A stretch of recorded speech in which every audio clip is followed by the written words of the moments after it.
स्वागत है आपका। आप देख रहे हैं प्राइम न्यूज, आपके साथ हूं मैं मीनाक्षी। खबरों की शुरुआत करते हैं।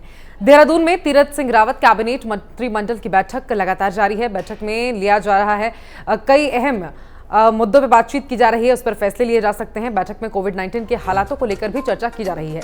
स्वास्थ्य, शिक्षा, राजस्व, वन, आवास, शहरी विकास विभाग के प्रस्तावों पर लग सकती है मुहर। ये बड़ी जानकारी हम आपको बता रहे हैं। तो उत्तराखंड में मुख्यमंत्री तीरथ सिंह रावत के साथ तमाम मंत्रियों की बैठक जारी है। इस बीच कई महत्वपूर्ण चीजों को लेकर चर्चा की जा रही है। स्वास्थ्य, शिक्षा, राजस्व, इन तमाम चीजों को लेकर कई बड़े फैसले भी लिए जा सकते हैं। तो आपको बता दें, तीरथ कैबिनेट मंत्रिमंडल की बैठक देहरादून में हो रही है। बैठक में अहम फैसले लिए जा सकते हैं। फिलहाल जिस तरह की जानकारी मिल रही है, वहीं बैठक में कोविड-19 के हालातों पर भी चर्चा की जा रही है।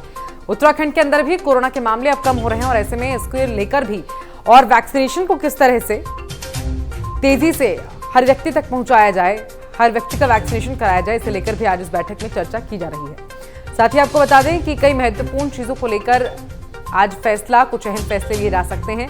स्वास्थ्य, शिक्षा, राजस्व, इन तमाम मुद्दों पर चर्चा आज इस बैठक में की जा रही है और ये कयास लगाए जा रहे हैं कि कई बड़े फैसले, बड़े ऐलान आज इस बैठक के बाद किए जा सकते हैं। तो आपको बता दें, कुछ दिन पहले तीरथ सिंह रावत दिल्ली पहुंचे थे, जहां केंद्रीय नेतृत्व से भी मुलाकात की थी। उसके बाद अब ये बैठक कई मायनों में महत्वपूर्ण माना जा रहा है। जितेंद्र पेटवाल हमारे संवाददाता देहरादून से जुड़ गए हैं और ज्यादा जानकारी लेकर।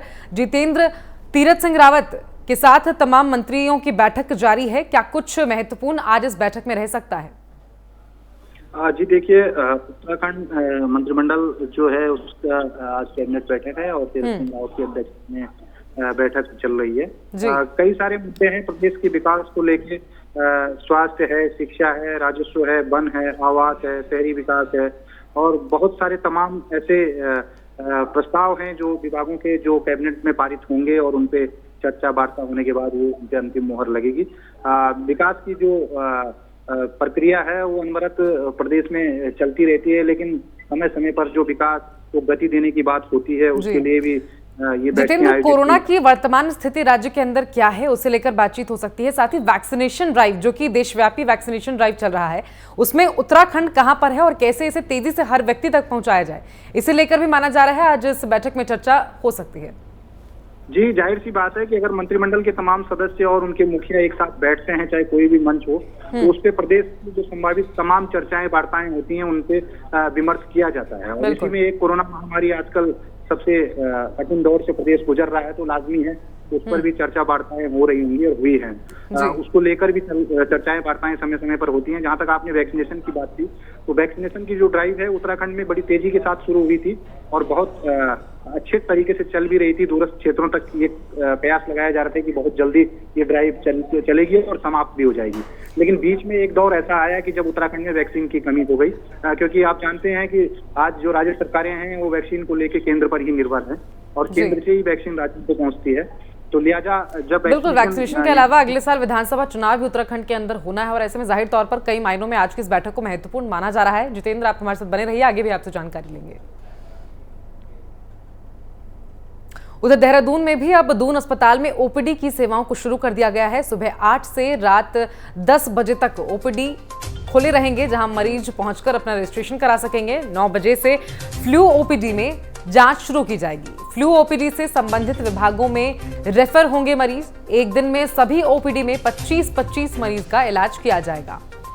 तो देखिए, अब जैसे जैसे स्थिति बेहतर हो रही है कोरोना को लेकर राज्य के अंदर, वैसे वैसे तमाम सुविधाओं को, सेवाओं को शुरू किया जा रहा है, जिस बीच अब ओपीडी सेवाओं को एक बार फिर उत्तराखंड के अंदर शुरू किया जा रहा है।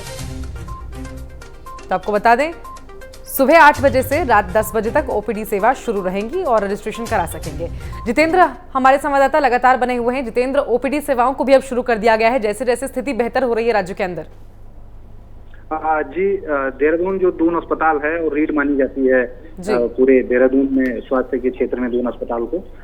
सबसे बड़ा अस्पताल है, सरकारी अस्पताल है और वहाँ कोरोना से पहले ये स्थिति थी कि 2 से 2.5 हजार रोज की ओपीडी हुआ करती थी और लाजमी है कि अगर बीच में कोई ब्रेक लग गया है किसी कारण तो लोगों को परेशानियां भी हुई है, लेकिन आज से इस ओपीडी सेवा को शुरू कर दिया गया है और सुबह 8 बजे से 10 बजे 2 घंटे जो है ओपीडी में मरीजों का जो रजिस्ट्रेशन है वो होगा 2 घंटे के लिए, और 9 बजे से जो फ्लू ओपीडी होगी उसमें भी जांचें शुरू हो जाएंगी। फ्लू ओपीडी से संबंधित विभागों में जो रेफर करने वाले मरीज होंगे उनको रेफर कर दिया जाएगा जिस तरह की उनकी दिक्कतें परेशानियां होंगी। और ये तय किया गया है कि कोविड को ध्यान रखते हुए सभी ओपीडी में 25-25 मरीज का ही इलाज होगा, 25 से ज्यादा मरीज नहीं लिए जाएंगे। और कोरोना का अगर किसी पे शक होगा तो आरटीपीसीआर उसका करना जरूरी होगा। तमाम तरह की सहूलियतें, तमाम तरह के जो नियम कायदे कानून हैं, कोविड की जो गाइडलाइन है उनका अनुपालन किया जा रहा है। कोरोना प्रोटोकॉल का पालन करते हुए लोग वहां पर पहुंचेंगे, रजिस्ट्रेशन करवाकर अपनी जांच करवा सकते हैं। चलिए, बहुत शुक्रिया जितेंद्र, आप हमारे साथ बने रहिए, आगे भी आपसे जानकारी लेंगे।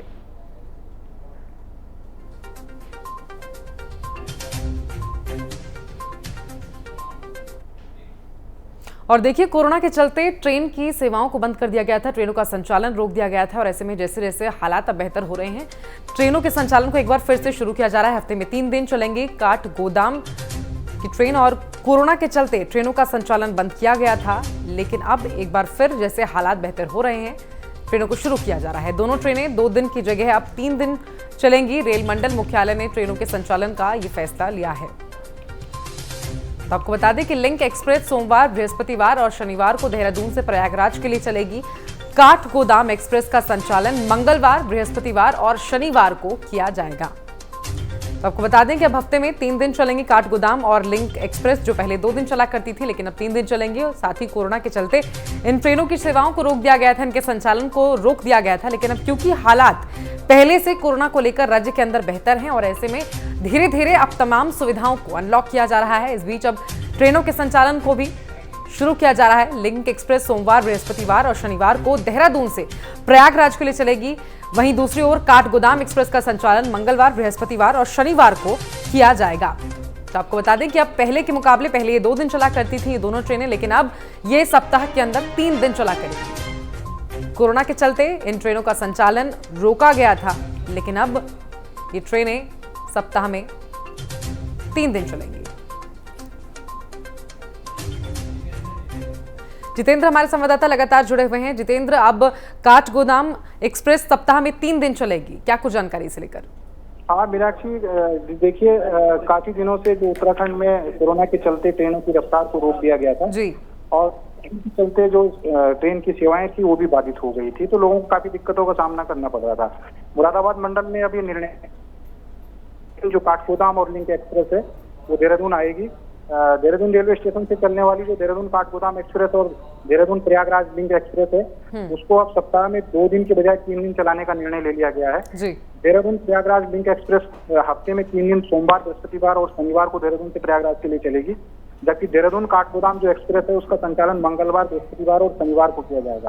तो ऐसे में कहा जा सकता है कि जो यात्री परेशान थे, जिनको आने जाने में दिक्कतों का सामना करना पड़ रहा था, वो अब काफी सहूलियत उनको मिलेगी और आदमियों को आने जाने में जो काफी दिक्कत परेशानियों का सामना करना पड़ा था उसमें भी काफी कमी आएगी। हालांकि अभी सारी ट्रेनों का संचालन नहीं किया गया है, कुछ एक ट्रेनें हैं जो मेन ट्रेनें हैं उनको संचालित किया जा रहा है, लेकिन संभवतः अगर कोविड का ऐसे ही गिरता हुआ ग्राफ देखा जाए, मतलब सभी ट्रेनों को नहीं, अभी सभी ट्रेनों का संचालन शुरू नहीं किया गया, लेकिन जैसे जैसे हालात और बेहतर होंगे एक एक करके सभी ट्रेनों का संचालन किया जाएगा। बहुत शुक्रिया जितेंद्र आपका हमारे साथ जुड़ने के लिए, तमाम जानकारी हमारे दर्शकों तक पहुंचाने के लिए। आप हमारे साथ बने रहिए। उधर देहरादून में भी कोरोना का कहर अब कम होने लगा है। नए संक्रमितों की संख्या में गिरावट दर्ज की जा रही है। 24 घंटे में 546 नए संक्रमित मरीज पाए गए हैं। 24 घंटे में 13 मरीजों की मौत हुई है। 2717 मरीज स्वस्थ भी हुए हैं।